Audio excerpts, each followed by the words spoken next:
Bendiciones, hermanos, en esta hermosa noche. Damos gracias a Dios por estar un día jueves más aquí.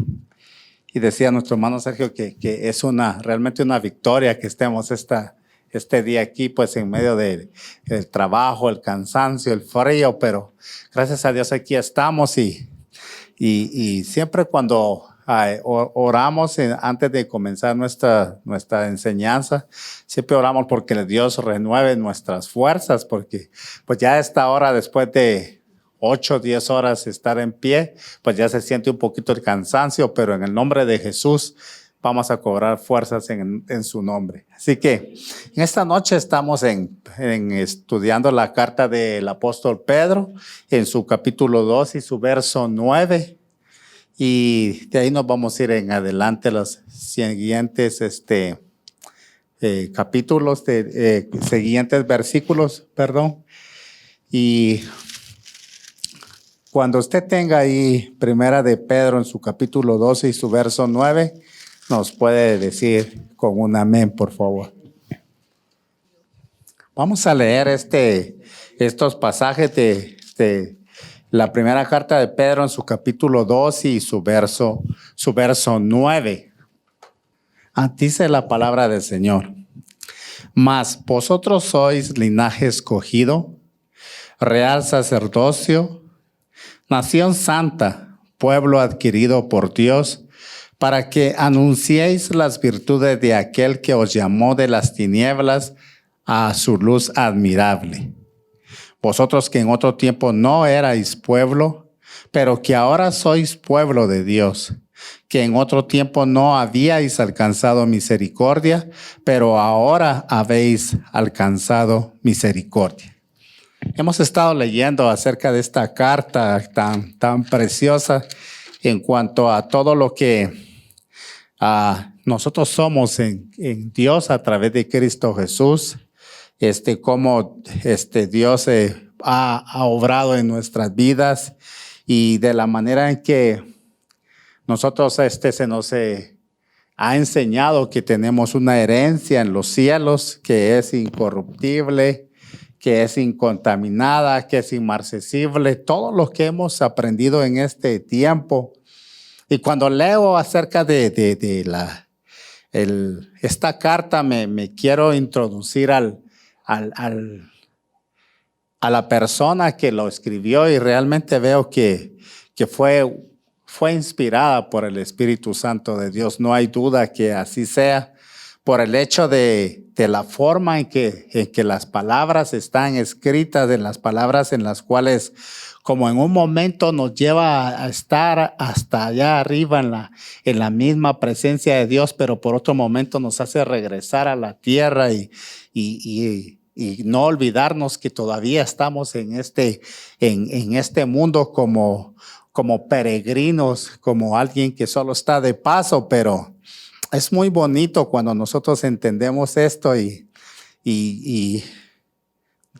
todo este tiempo ha estado en mi mente la vida del apóstol Pedro, como él rústico en su trabajar, su forma o sea, yo lo imagino a él, porque he visto pues quizás documentales de pescadores y ellos están descalzos, ellos están bajo el sol, ellos están todo el tiempo están mojados y a veces con que pueden tener una buena pesca, otras veces no pescan nada, pero un hombre así rústico y cómo es que él pudo, bueno, el Espíritu Santo usó su vida para que nos dejara todas estas riquezas tan hermosas que encontramos.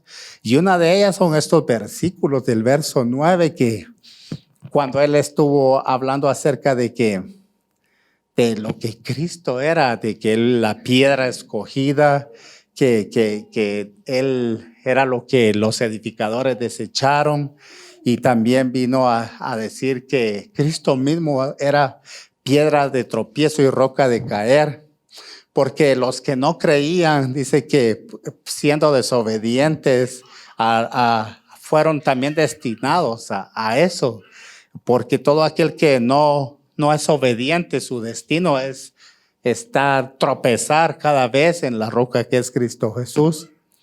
Pero luego le dice a los remitentes de esta carta, pero en el verso 9, mas vosotros sois linaje escogido.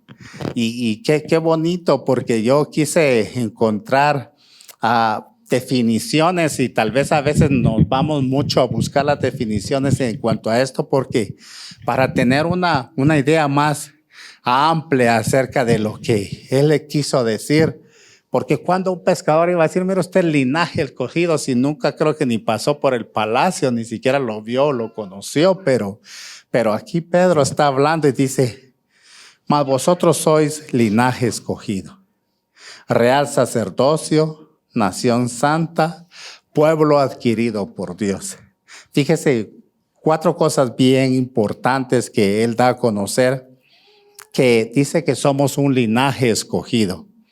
Las cosas que antes le pertenecían exclusivamente al pueblo de Israel, porque cuando usted empieza a leer la Biblia, si en alguna vez usted no, tal vez no siendo usted cristiano leyó la Biblia, pudo haber pensado que la Biblia era como un libro de historias, pero un libro de historias bien importante porque ahí habla acerca de que ese Dios del que habla la Biblia tenía un pueblo que había escogido.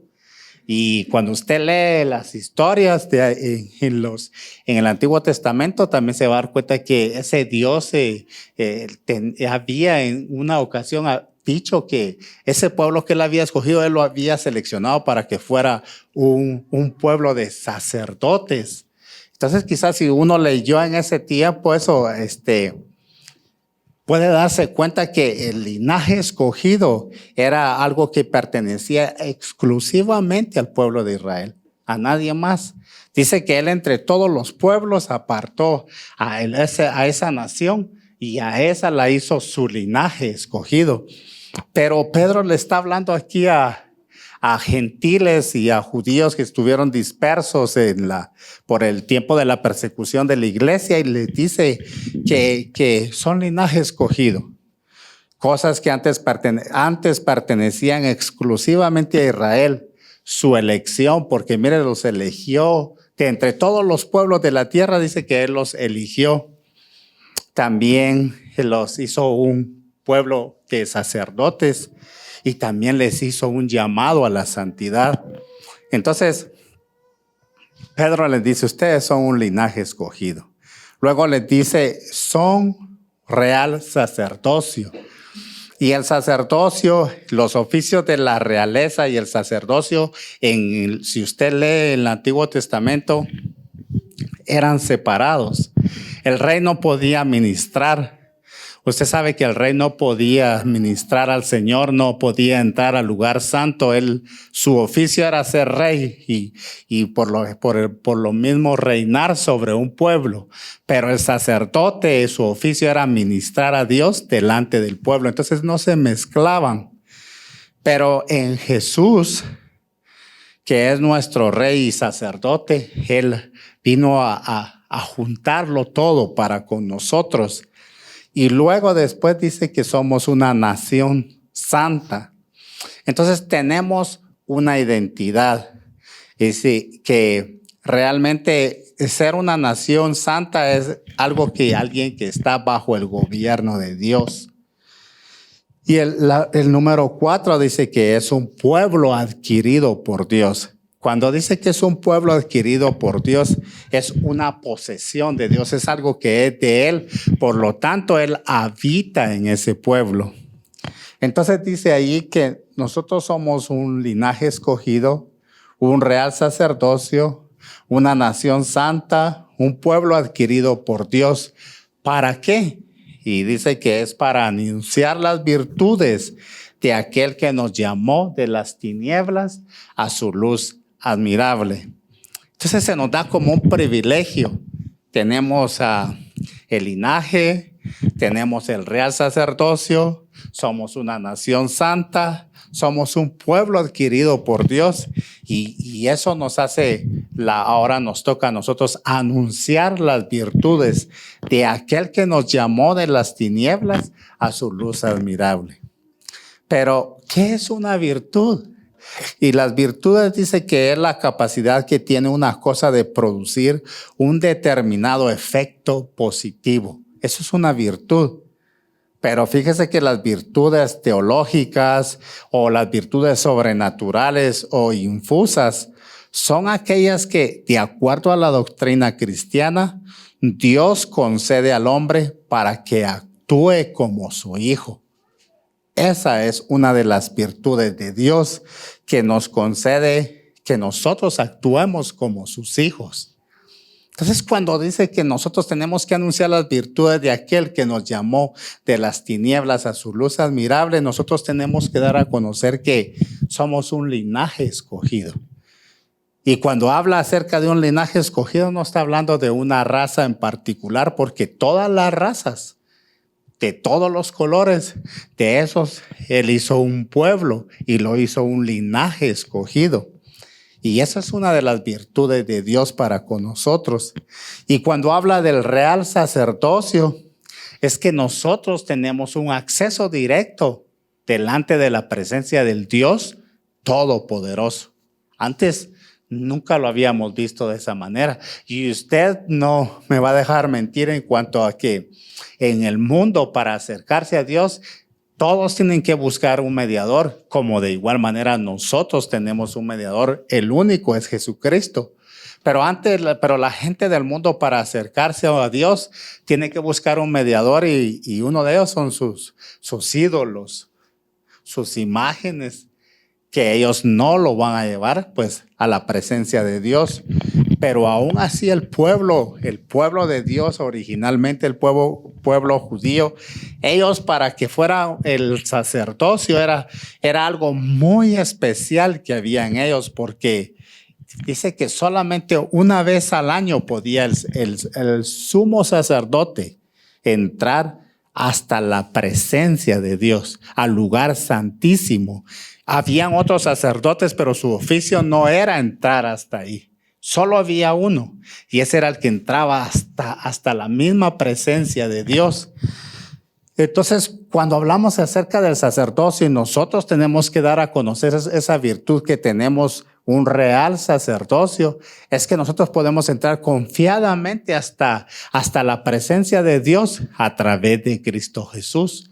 Y eso es algo que nosotros tenemos que dar a conocer. ¿Por qué? Porque muchas personas buscan un medio para poder llegar a Dios, y no es el medio correcto. Otra de las cosas que pensaba acerca del sacerdocio, la función del sacerdote, al leer, miraba qué difícil realmente era en los tiempos del Antiguo Testamento tener un sacerdocio como el que describe la palabra. Fíjese que ellos tenían muchas restricciones, muchas.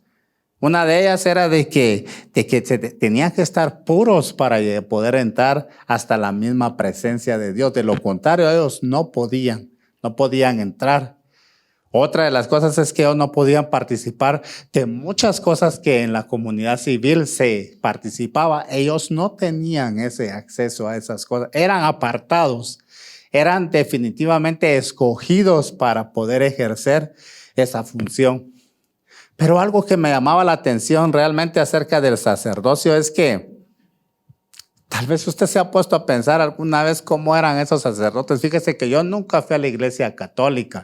A mí me invitaron varias veces a ir, pero nunca fui partícipe de nada de eso porque mi familia nunca fue católica. Cuando mi mamá vino a Cristo, ella fue la primera que llegó al evangelio, y de ahí nos fuimos todos.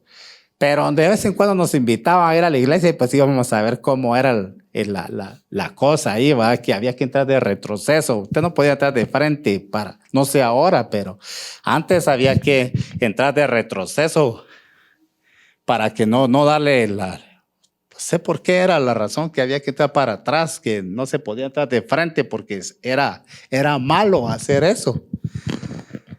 Y ellos tenían, los sacerdotes, sus vestuarios y todas las cosas que tenían para ejercer su función. Es como un parentesco a lo del Antiguo Testamento.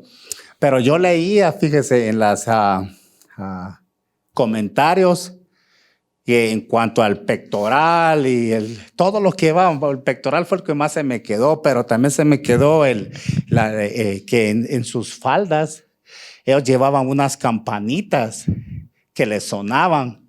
Y entonces dice que también llevaban una soga pegada a la cintura, que cuando ellos entraban a la presencia de Dios, el pueblo, porque mire, es que es tremendo todo esto. ¿Cómo es que Pedro pudo descifrar todas estas cosas? Porque mire, el pueblo, el que estaba más atento en cuanto a saber que si la misericordia de Dios se extendía por un año más, era el pueblo.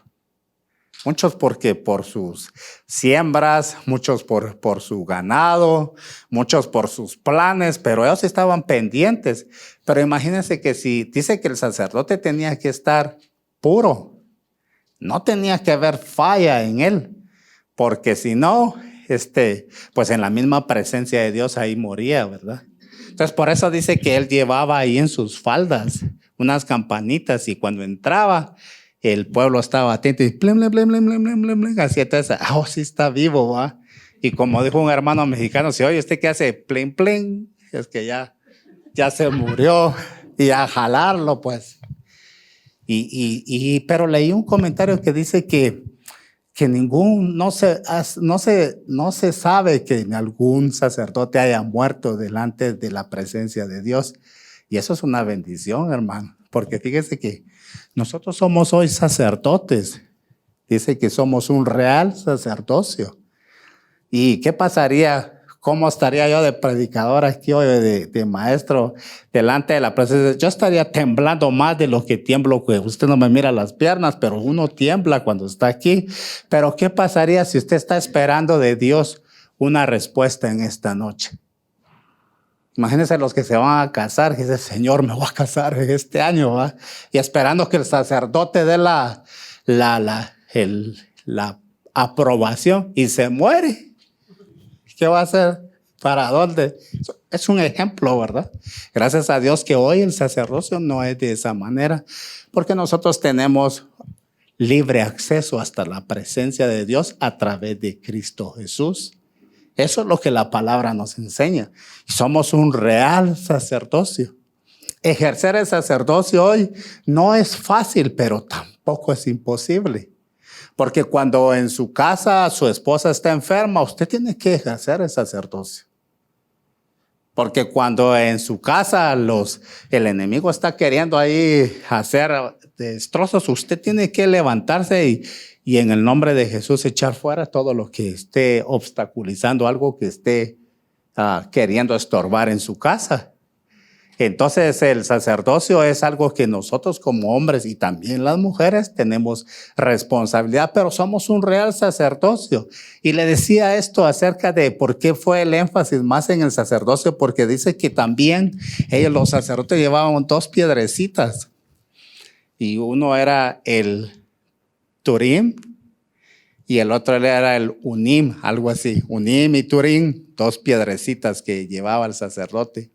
Entonces, cuando la afirmación de Dios era sí o era no, entonces ellos sacaban las piedras para saber cuál era de Dios la afirmación. Pero oí otro comentario porque quería ver los comentarios, qué es lo que esta gente que estudia la palabra y se profundiza en eso me gusta.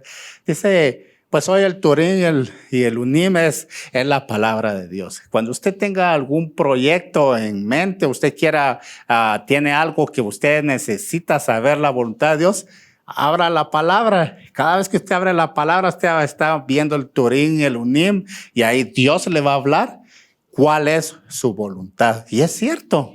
Hoy no tenemos quizás todas esas cosas, toda esa clase de rituales, pero por la palabra es que Dios nos habla a nosotros, pues, y a través de su Espíritu Santo. Entonces, cuando vimos acerca de las virtudes, dice que la virtud es algo que Dios concede al hombre para que actúe como su hijo. Y por lo tanto, si nosotros tenemos que anunciar las virtudes de aquel que nos llamó de las tinieblas a su luz admirable, entonces nosotros esas Virtudes son las que tenemos que dar a conocer, que somos un real sacerdocio, somos una nación santa, somos un pueblo adquirido por Dios. Y entonces cuando nosotros hacemos esto, estamos dando a conocer que hemos sido llamados de las tinieblas a la luz admirable de Cristo Jesús. Si usted me acompaña ahí a algunos pasajes, por ejemplo, Efesios 5:8. Ahí en Efesios 5:8 vamos a leer algo que necesitamos entender acerca de cómo fue que fuimos trasladados de las tinieblas a la luz admirable de Dios. Cuando usted lo tenga, pues me puede decir un amén. Dice Efesios 5:8. Porque en otro tiempo erais tinieblas, mas ahora sois luz en el Señor, andad como hijos de luz. O sea que en un tiempo nosotros éramos tinieblas. Y usted dirá, ¿cómo puedo yo diferenciar cuando yo era luz y cuando yo era tinieblas? Muy fácil, muy fácil. Ahora cuando usted ve algo que se dice, ¿cómo es que es posible que hagan esto? ¿Cómo es posible que la gente pueda hacer esta tal maldad? Quiere decir que usted ya está en la luz porque ahora ya puede ver lo malo. Porque antes cuando estábamos en tinieblas nosotros no podíamos ver eso, pues. ¿Cómo? Estábamos en oscuras. Pero Efesios aquí, el apóstol Pablo le dice a los efesios, porque en otro tiempo erais tinieblas, mas ahora sois luz. ¿En quién? En el Señor. Y dice, andad como hijos de luz. ¿Sabe que siempre hemos hablado acerca de que cuando sea el arrebatamiento de la iglesia y Cristo venga por sus escogidos, dice que los que van a levantar la última cosecha van a ser los ángeles y que la manera que ellos van a ver quiénes son de Dios y quiénes son de Dios es por la luz que hay en nosotros. Entonces nosotros tenemos que andar como hijos de luz. Porque ahora antes andábamos en tinieblas, pero ahora somos luz. Entonces esa es una de las virtudes que nosotros tenemos que anunciar, las virtudes de aquel que nos llamó de las tinieblas a la luz admirable de Dios. Otro pasaje más en Isaías 9:2, si me acompaña, para que tengamos otra idea acerca de cómo era de que nosotros andábamos en tinieblas. Y en Isaías, en su capítulo 9 y su verso 2.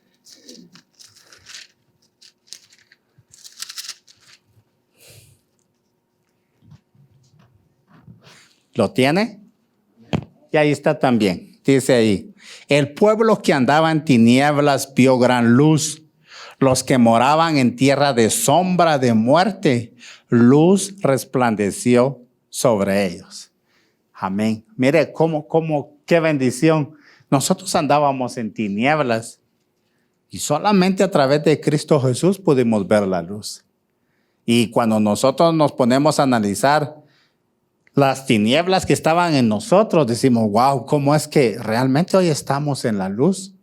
Hoy ya no hacemos lo que antes hacíamos. Hoy vemos realmente que lo que hacíamos estaba malo. Y por esa razón, ahora dice aquí Isaías, en este verso, dice en su verso 2,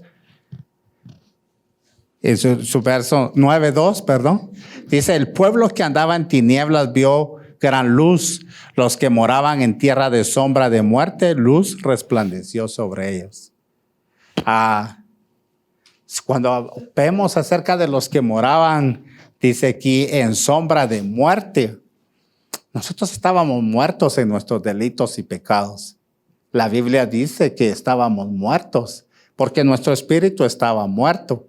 Y por lo tanto, como estaba muerto, no podía sentir nada que fuera acerca de Dios. Y leía un comentario de alguien que decía que ahora usted se da cuenta por qué es que los asesinos no sienten nada y pueden dormir tranquila la noche. Porque están muertos. Porque ellos están en las tinieblas y no pueden ver la luz. Pero aquí dice que este pueblo que estaba en tierra de sombra y de muerte, luz resplandeció sobre ellos. Otro versículo más en Lucas 1:79, si me acompaña.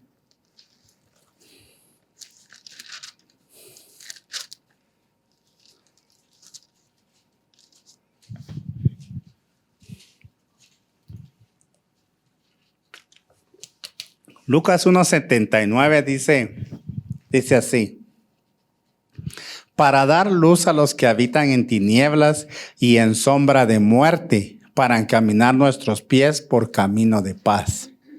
Fíjese que cómo es que Dios en todo tiempo siempre ha querido que sus hijos caminen en luz y ha enviado los medios para que anden en luz. Uno de ellos es la palabra de Dios, pues, ¿verdad?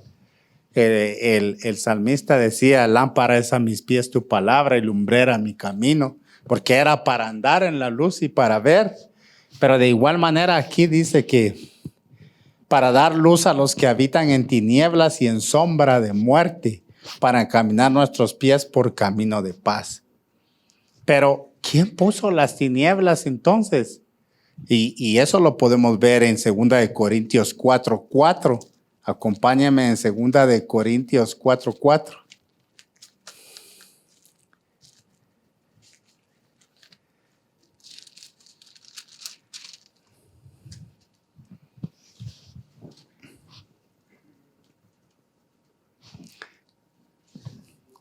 Y 2 Corintios 4:4 dice: en los cuales el Dios de este siglo cegó el entendimiento de los incrédulos, para que no le resplandezca la luz del evangelio de la gloria de Cristo, el cual es la imagen de Dios. ¿Cómo podría usted, por ejemplo, anunciar las virtudes de aquel que lo llamó de las tinieblas a la luz admirable de Cristo? Fíjese que tenemos que anunciar las virtudes. ¿Y cómo lo haríamos nosotros? Pues usted tiene mucho que contar acerca de cuando vivía en las tinieblas y cómo la luz de Cristo hoy lo ha cambiado, pues. Hoy usted puede decir: mire, yo puedo decirle tantas cosas, podría darle un mensaje evangelístico en esta noche y decirle: ¿sabe una cosa? Mi entendimiento estaba entenebrecido, estaba cegado. El pecado me tenía sin conocimiento nada de Dios. Aunque yo crecí en un lugar cristiano, eso no era una garantía para saber que yo tenía a Cristo en mi corazón, hasta que Cristo vino en mi corazón y vino y entró a mi corazón y vino y tomó posesión de todo mi ser. Y entonces yo puedo decir ahora que realmente Cristo habita en mí. Esa es una de las virtudes que yo puedo decirle a usted. Pero ¿cómo lo diría usted también? Fíjese que para que diga aquí que el Dios de este siglo cegó el entendimiento de los incrédulos para que no le resplandezca la luz del evangelio. Cuando a veces nosotros hemos como tal vez, ¿cómo decirle? Quizás cometido el error en cuanto a nuestra familia, que queremos meterle el evangelio así como a la fuerza, ¿verdad? Pero ellos tienen el entendimiento de Dios, está cegado, está entenebrecido, no tienen. Solamente la obra del Espíritu Santo puede hacer en ellos el milagro del nuevo nacimiento. De lo contrario, ni porque lo lavemos con jabón, ellos no van a entender. Solamente tenemos que orar por ellos. Pero ¿por qué le digo esto? Porque vamos a ver más adelante que algo que es muy importante es nuestra vida delante de la gente, que es un medio en el cual muchos puedan venir al conocimiento de la verdad. Pero aquí vimos que el Dios de este siglo dice que cegó el entendimiento de los incrédulos, de los que no creen. Y entonces regresando ahí al verso 10 de Primera de Pedro 2:10, dice aquí: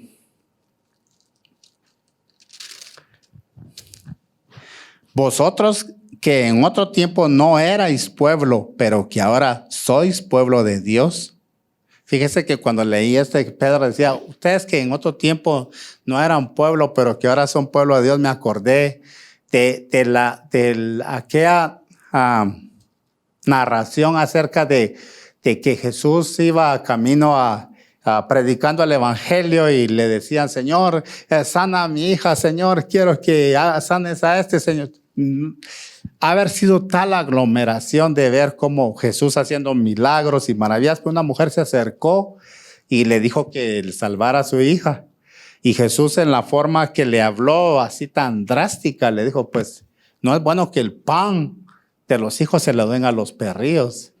Y cuando uno lee así como que siente feo, ¿cómo fue que Jesús le dijo a esta mujer? ¿Qué le dijo, verdad? No es bueno que se le dé el pan de los hijos a los perrillos. Y la mujer le dice, sí, pero aún de las migajas de la mesa, los perrillos pueden comer. Y cuando yo entendí eso, y aquí dice Pedro, ustedes no eran pueblo, pero ahora son pueblo. Antes no teníamos nosotros ningún privilegio, ningún privilegio acerca de lo que el Antiguo Testamento da a conocer de todas las promesas que Dios dejó a su pueblo, porque ahora esas promesas también son nuestras. Las promesas que en la Biblia están en el Antiguo Testamento, todas son nuestras. Aunque si usted no las ha leído, posiblemente no sea apropiado de algunas, pero la mayoría de las promesas que están en el Antiguo Testamento para el pueblo de Dios son nuestras y nosotros tenemos que apropiarnos de ellas. Pero aquí dice que vosotros que en otro tiempo no erais pueblos. Fíjese, nosotros estuvimos sin privilegios y ni siquiera éramos un pueblo ante Dios. No éramos nadie. Y cuando yo me pongo a pensar eso, yo me traslado hasta en el tiempo antiguo de nuestros países. ¿Cómo era antes nuestros países? Fíjese que hablo de México porque me gusta México y hablo de Guatemala porque me gusta mi tierra, ¿verdad? Pero fíjese que en México, usted sabe que ellos veneran una imagen. Mucha gente hace esto, pero yo me pongo a pensar, ¿cómo es que este pueblo tiene tan cegado su entendimiento que para que ellos tengan a esta imagen como lo más preciado? ¿Cuánta sangre se derramó en los tiempos antiguos? ¿Cuántos sacrificios para que ellos se convirtieran al cristianismo? Y nunca logró España que México se convirtiera al cristianismo. ¿Sabe qué hizo? Los ídolos que México tenía solo se los envolvió en cristianismo. Y ellos son los que creen que eso es la verdad, pero no es así. Entonces, no teníamos privilegio ni éramos pueblo. Adorábamos los palos, adorábamos los que no era. Ya les conté que en mi país hay un Cristo y lo hicieron negrito.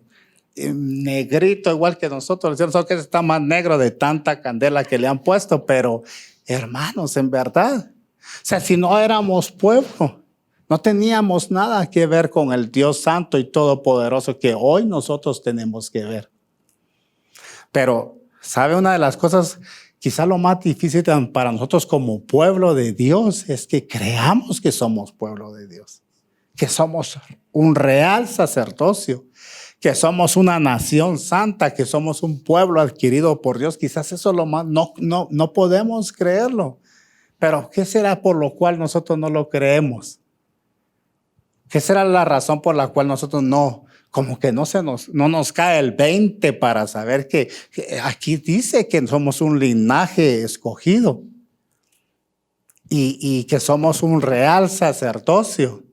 Pero sabe, una de las cosas es porque nos han planteado el sacerdocio de la manera antigua. Entonces, mire, nosotros los que a veces enseñamos, yo escuché mucho esto. La gente cuando le pide oración a uno le dice, ahí le encargo sus oraciones, porque usted está más cerquita de Dios que yo, pero no es así. Yo tengo una responsabilidad personal delante de Dios y es una vida que debo llevar, una vida santa delante de Dios, como usted también. Pero el acercarnos a Dios no ha sido por mis enseñanzas, sino que es por el sacrificio de Cristo Jesús en la cruz del Calvario. Por esa razón, Él es nuestro sumo sacerdote, dice la Biblia. Y ahora tenemos entrada directamente hasta el trono de su gracia. Pero entonces, no estoy yo más cerca de Dios que usted. Estamos en el mismo nivel, no más que si usted no quiere entrar hasta su presencia, usted tiene que entrar a su presencia, porque ahí es donde está la plenitud del gozo y la paz. Entonces, fíjese que ya que como creyentes nosotros tenemos un nuevo principio de vida, quiere decir que tenemos un linaje escogido. ya que como creyentes tenemos un nuevo acceso con Dios, o sea, tenemos un real sacerdocio. Porque, hermanos, el tener acceso con Dios, a veces nos cuesta creerlo porque nosotros creemos que por nuestras obras vamos a llegar a Dios, sabiendo que es por fe en Cristo Jesús que nosotros podemos acercarnos a Dios, al mismo Dios, al Dios Todopoderoso. Entonces, ya que como creyentes tenemos un nuevo acceso con Dios, o sea, un real sacerdocio, tenemos un nuevo gobierno como creyentes, es una nación santa, y un nuevo dueño, que es un pueblo adquirido por Dios. Todo eso va a afectar la manera en que nosotros como creyentes debemos de vivir. Todo eso va a afectar. Y este efecto está exento en los siguientes versículos, los que siguen ahí. Si usted me acompaña ahí en el versículo, el que sigue después del verso 1 de Pedro, en su capítulo 2 y su verso 11, dice: amados, yo os ruego como extranjeros y peregrinos que os abstengáis de los deseos carnales que batallan contra el alma. Mire, le decía cómo es que Pedro nos sube hasta lo más sublime de la presencia de Dios, un real sacerdocio, una nación santa, un pueblo adquirido por Dios. Tenemos los privilegios de ser hijos del Dios vivo y verdadero, pero ahora nos dice a nosotros entonces: amados, os ruego como extranjeros y peregrinos que os abstengáis de los deseos carnales que batallan contra el alma.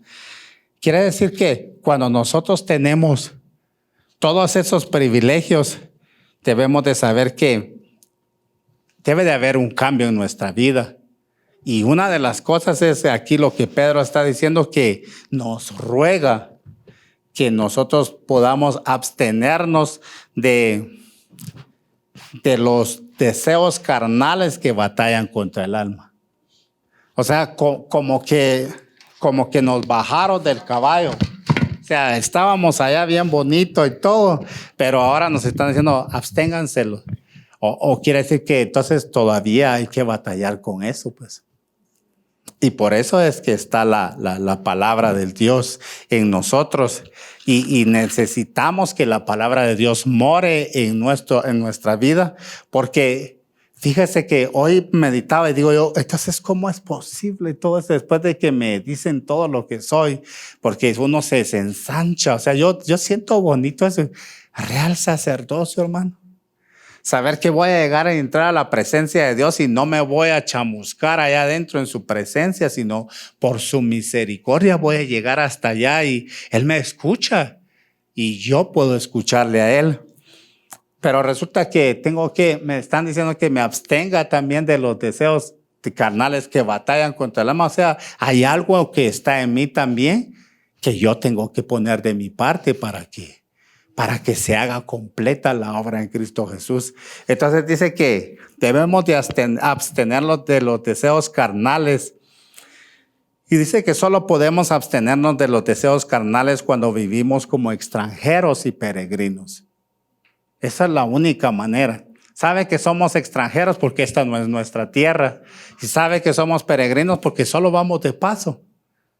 Tenemos que tener esa idea en nuestra mente y en nuestro corazón que solo vamos de paso. Fíjese que algo que aprendí yo acerca de esto es que estamos en el mundo, ¿verdad? Pero no somos del mundo. Jesús oró por nosotros y dijo: Señor, te ruego por esto, no que los quites del mundo, sino que los guardes del mundo. O sea, aquí estamos de nosotros de paso, pero ¿cómo es posible entonces que podamos nosotros abstenernos y todo lo que nos rodea es eso? Pero me daba cuenta que cuando estos jóvenes que una vez fueron llevados cautivos a Babilonia, sus nombres, Daniel, que dice Mesac, Abednego, y el otro nombre no me recuerdo cómo es que les pusieron, ¿verdad? Sadrach, porque les cambiaron hasta el nombre. Dice que ellos estuvieron en la tierra de Babilonia, pero fíjese que si usted lee, dice que ellos tuvieron que aprender el idioma que ahí se aprendía. Tuvieron que aprender las costumbres que ahí se aprendían, las culturas que ahí se sabía. Ellos tuvieron que aprender eso. Pero ellos, la única decisión que no tomaron en su corazón fue contaminarse con lo que ahí se hacía. Entonces lo mismo es con nosotros. A nosotros estamos aquí de paso, peregrinos y extranjeros, pero no debemos de acostumbrarnos a lo que aquí se mueve. Tenemos que abstenernos, y abstenernos es procurar no hacer las cosas. Quiere decir que estamos batallando constantemente con eso. Y me acordé en una ocasión que fuimos a un retiro de hombres en una iglesia en California. Y mi pastor hizo la presentación y bueno, pues tenemos al que va a dar las charlas y se imagina, éramos como tal vez unos 1,000 hombres los que habíamos ahí, todos reunidos, y qué bonito que se sentía, ¿verdad? Y se sube un pastor ya anciano, ya grande, y pues nos dio el saludo y muy respetuoso y dijo, bueno, pues en este día nuestra primera enseñanza va a ser que vamos a hablar acerca de nuestro gran problema, las mujeres, dijo. Entonces dijo, pastor, wow, dijo, yo pensé que solo los jóvenes tenían problemas con las mujeres y que hasta los viejitos tienen problemas con las mujeres. Entonces dice, no, es que eso es lo que pasa. Que nuestra naturaleza, por la que lleguemos a viejitos, si nosotros no nos abstenemos de estas cosas, eso nos va a querer dominar a nosotros. Si nos reíamos, va, dice, viejito, problemas con la mujer. Y sí, posiblemente haber sido uno de sus problemas, pero eso era lo que nos llevó a tratar, y qué bueno que nos llevó a tratar acerca de eso, y no que las mujeres sean un problema, sino, sabe a lo que me refiero, ¿verdad? Como a la debilidad de los hombres hacia una mujer, en eso, no que las mujeres sean problemas, no, sino que él estaba dando a entender eso. Entonces quiere decir que nosotros tenemos que batallar con cosas que todavía nos afectan, a pesar de ser un real sacerdocio. Pero lo importante es de saber, el canto decía que no era con fuerza ni con poder, sino que con el Espíritu Santo de Dios. Eso es lo único que nos puede ayudar. Pero fíjese, el Espíritu Santo de Dios solo puede venir a nosotros a través de la palabra y la comunión con Dios. No puede venir de otra manera. Si nosotros, hermanos, en verdad nos ponemos a escuchar música que trae derrota, que trae depresión, que trae enojo, que trae aflicciones o qué sé yo, el Espíritu Santo de Dios no va a venir ahí. No va a venir. Por más que uno quiera. ¿Y por qué le digo acerca de esto de la música? Porque fíjese que yo le cuento a mi esposa que yo ahí escucho en mi trabajo, y es en inglés porque es la única que se oye ahí. Pero mi espíritu está siendo ministrado, aunque yo no entienda muchas palabras. Y cuando vengo le digo, fíjate que escuché esta, y cómo decía, y ahí la busqué y se la pongo, es esta. Estás aprendiendo, pero mi espíritu se está edificando. Y me preguntan los muchachos, porque todos hablan ahí inglés, ¿y tú por qué no escuchas música mexicana? Le digo, porque no me gusta, les digo. Y la verdad no me gusta. Entonces, porque no me gusta, les digo. Entonces yo escucho esa música. La música que ponen cristiana, y me he aprendido varios cantos y a veces no lo sé, porque tan rápido que cantan a veces no lo sabe uno, pero es importante saber que nosotros necesitamos tener la comunión con el Espíritu Santo a través de la palabra de Dios. No hay otra manera de poder nosotros vencer todas estas cosas, pero aquí nos dice el apóstol Pedro, amados, yo ruego como extranjeros y peregrinos que os abstengáis de los deseos carnales que batallan con el alma. Y dice, manteniendo buena nuestra manera de vivir entre los gentiles. Pero espérenme que antes que le diga que el próximo verso, el 12, ya leyó usted que dice ahí que nosotros debemos de abstenernos con esos deseos carnales que batallan con el alma. ¿Verdad que no está hablando del enemigo ahí? Ahí no está hablando del diablo, ¿verdad? Está hablando de lo que hay dentro de nosotros. Fíjese que siempre me gusta, porque ahora hemos aprendido más a escuchar, gracias a Dios, porque estamos en ese tiempo. Pero hay hermanitos que nos cuentan cómo le ha ido. Estamos en victoria, hermano, pero ya usted ya sabe cómo es el diablo, ahí está viendo cómo mete. Pues el diablo no, que bueno, él allá está de plano en sus quehaceres. Y me acordé de algo que me dio risa y dije, se voy a contar a los hermanos, ojalá no se lleven el chiste, ¿va? Sino que se lleven la moraleja de lo que quiero trasladarle cuando nosotros vemos que nuestras batallas a veces son más nuestras que el enemigo esté queriendo destruir, porque tenemos que discernir, pues, si es el enemigo, repréndalo en el nombre de Jesús, pero si es usted, sométase a Dios. Someteos a Dios, resistir al diablo y él se va a oír.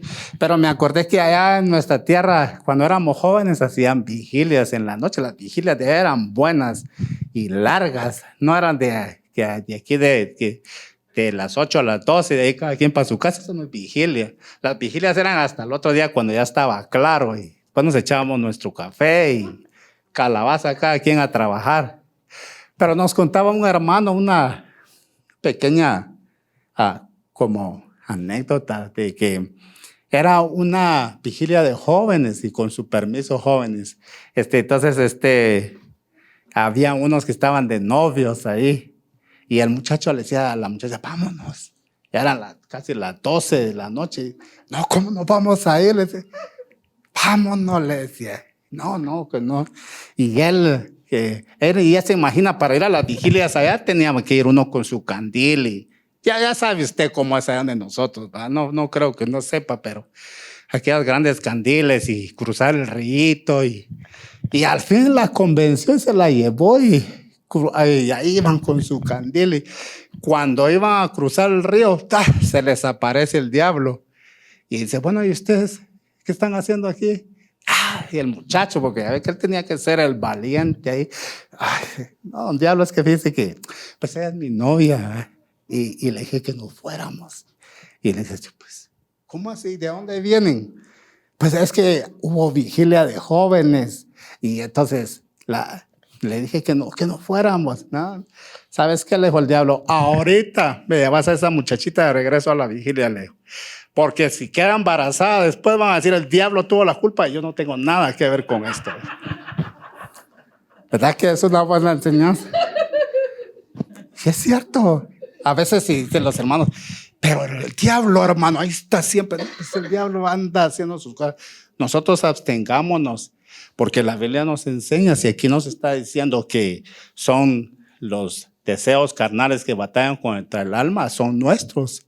Solo que nosotros debemos de trabajar, porque nuestra conducta, siendo un real sacerdocio, siendo una nación santa, siendo un pueblo adquirido por Dios, tiene que ser diferente.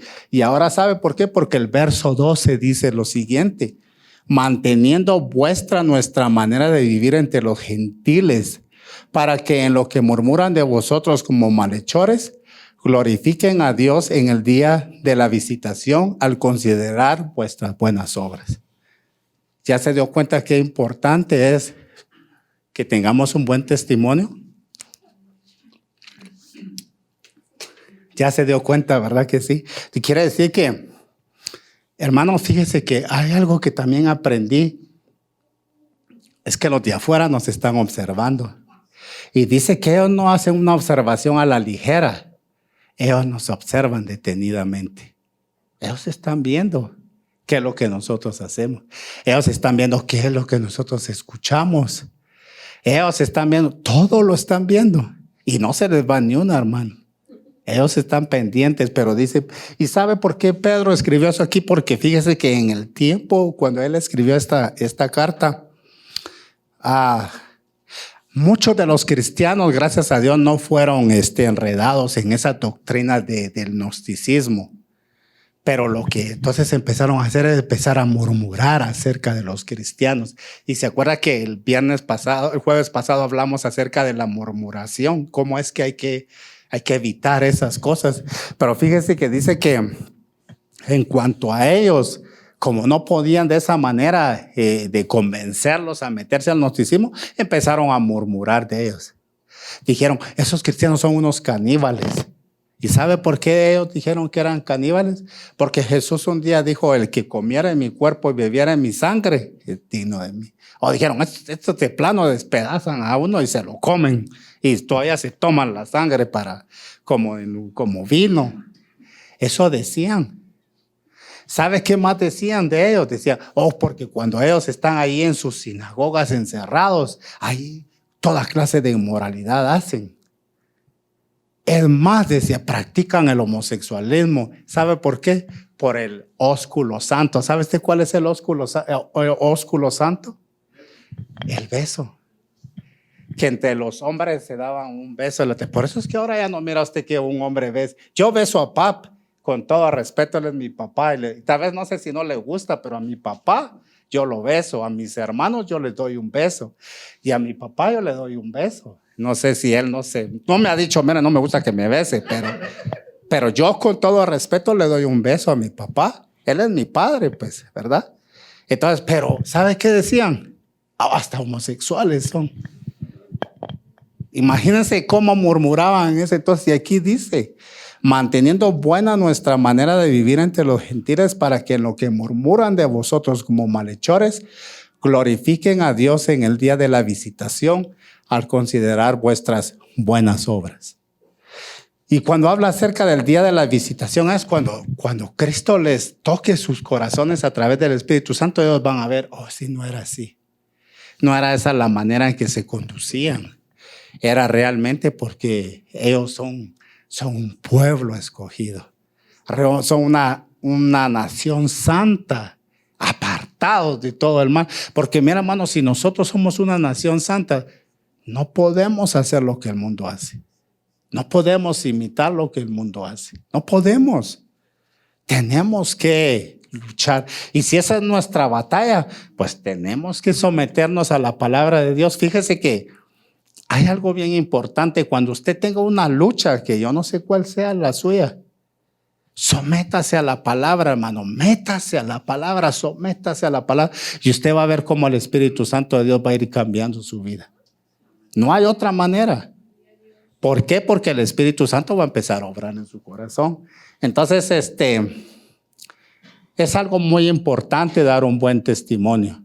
No lo estoy regañando por cuanto a lo que usted escucha. Usted sabrá que escucha, ¿verdad? Usted sabe. Si le edifica, amén. Compártalo, porque eso es lo que nosotros queremos. Pero si trae tristeza, no lo traiga, hermano. Ahorita, ¿qué más con el clima? Es suficiente para los que tienen tristeza. Pero sí, para los que están afuera, tenemos que dar un buen testimonio, hermano. Es muy importante. Recuérdese, me gustó algo que me dijo Sam un día, nos están guachando, brother. Me dijo, y es cierto, nos está viendo, los miran. Y sí, donde quiera que estemos. Muchos ya saben que somos cristianos y ni siquiera hemos abierto nuestra boca. Y a muchos tenemos que darle a conocer las virtudes de aquel que nos llamó de las tinieblas a su luz admirable. Tenemos que dar a conocer las virtudes. ¿Qué virtud Dios puso en usted que ahora usted pueda anunciar? ¿Sabes qué? Dios ha hecho un cambio en mi vida. ¿Sabe qué? Me pregunta mucho en mi trabajo. ¿Y tú por qué no fumas? Porque les digo, no me gusta, Leo. Como que me traba aquí. No me gusta. Oye, ¿por qué no tomas? Y les cuento la historia. La única vez que tomé en mi vida, era tan alegre que me puse que estaba hablando sobre las mesas. Y yo nunca había tomado y eso, saber qué pasó. Oye, ¿por qué no fumas marihuana? Dices, eso te pone bien tranquilo. Le digo, porque eso me pone estúpido. Le digo, no quiero que me ponga estúpido. ¿Pero qué? Ya me vieron, ellos ya me están viendo. Entonces, hermano, ¿qué le quiero dejar en esta noche? Porque gracias a Dios, pues me han dado la oportunidad de que durante ese tiempo que mi hermano Rocha está ausente, que mi Señor lo guarde allá donde está, en la obra donde están, allá en su pueblo. Yo estoy compartiendo con ustedes estos pasajes y Y queremos que usted sea edificado, que estas enseñanzas son avanzando hacia la madurez, porque vamos avanzando hacia la madurez, vamos cambiando, hermanos. Y sí se ve que hay un cambio en nosotros. Le decía, con el hecho de que usted tenga su Biblia y lea su Biblia, amén, hermano, esa es una bendición. Vamos avanzando en el nombre de Jesús. Y ¿sabe qué? Eso va a traer un fruto, que va a ser la multiplicación del pueblo de Dios. Porque Dios es un Dios de multiplicación, nunca un Dios de división. Porque cuando usted entonces se someta más a la palabra, usted va a tener que contar acerca de lo que Dios hace. Usted va a tener mucho que decir acerca de lo que Dios dice y hace. Y tómese de las promesas que en el Antiguo Testamento están, son suyas también. Porque usted es una nación santa, fue adquirido por Dios. Tómese de esas promesas. No crea que no son para usted y son para mí. Entonces, luego vamos entonces a ver que no solamente con los de afuera, sino que, ¿sabe una cosa? Nos vamos a tener que someter también a la sumisión al gobierno. Aquí, gracias a Dios, no se oye tanto, pero nuestro pueblo, viera cómo tratan a nuestros presidentes. Les ponen un montón de cosas. Y lo peor de todo es que allá nos enseñan que no paguemos nuestros impuestos porque todo se lo roba, dice la gente. Mire, la calle donde nosotros vivimos ya tiene 20 años y este nuevo gobierno 21 y está igual y se roban el dinero. Por eso yo no pago impuestos, dice la gente. Pero aquí Pedro dice que por causa del Señor, en el verso 13, someteos, dice, por causa del Señor someteos a toda institución humana, ya sea al rey como al superior. Usted ya bendijo a su pastor, perdón, a su presidente. Como que no se va. Es medio bocón, pero ore por su presidente. Ore por él. Que el Señor lo guarde.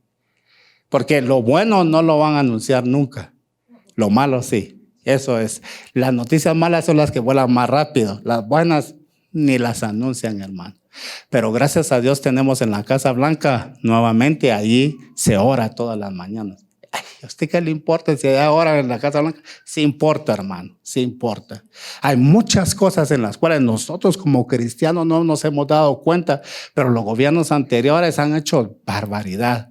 Y creemos que en este tiempo Dios está dando una oportunidad más para que mucha gente venga al conocimiento del evangelio y que la libertad de expresión de nuestro evangelio todavía se siga dando en esta nación.